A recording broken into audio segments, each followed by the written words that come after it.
भारताची पहिली hydrogen train 17 जुलैला धावणार. फक्त 5 रुपयात 90 किलोमीटर प्रवास करता येणार. जिंद ते सोनीपत ट्रेनला पंतप्रधान मोदी दाखवणार झेंडा. ठाणे रेल्वे स्थानकावर गणेशोत्सवासाठी अतिरिक्त आरक्षण खिडकी सुरू. कोकणवासियांना मोठा दिलासा. लांब रांगांपासून मिळणार सुटका. खासदार नरेश म्हस्केंच्या हस्ते शुभारंभ. आषाढीपूर्वी पंढरपूर आगाराला 5 नव्या कोऱ्या बसेस. वारकऱ्यांसाठी राजमाता जिजाऊ बसेसचं लोकार्पण. आमदार समाधान आवताडे यांच्या हस्ते उद्घाटन. नवी मुंबईकरांचा प्रवास आता अधिक गतिमय होणार. 150 नवीन सीएनजी बस परिवहन सेवेत दाखल. मंत्री गणेश नाईकांच्या हस्ते घणसोली डेपोत उद्घाटन. आणखी 100 बसेस पुढील 15 दिवसात दाखल होणार. नाशिकच्या काळाराम मंदिरात ठाकरेंच्या शिवसेनेकडून रामरक्षा पठण आणि महाआरती. अयोध्या राम मंदिर दानचोरी प्रकरणाचा केला निषेध. संपर्क प्रमुख रवींद्र मिर्लेकर उपस्थित. भिवंडी टीईटी पेपरफुटी प्रकरणी कपिल दहिया आणि संजय शर्मा यांना 14 दिवसांची न्यायालयीन कोठडी. या प्रकरणी आतापर्यंत 12 जणांना अटक. 10 आरोपी न्यायालयीन कोठडी.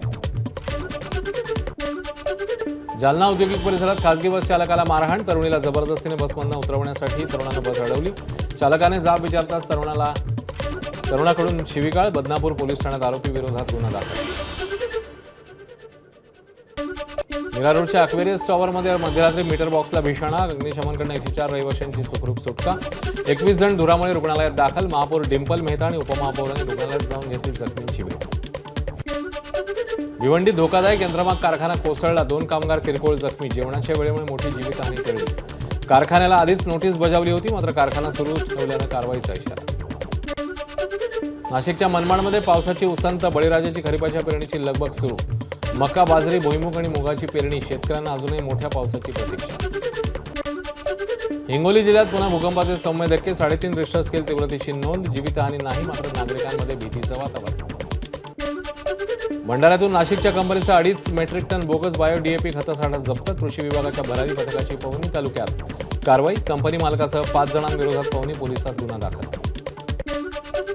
धुळ्यामध्ये अन्न औषध प्रशासनाकडून लाखो रुपयांचा प्रतिबंधित गुटखा आणि पान मसाला जप्त.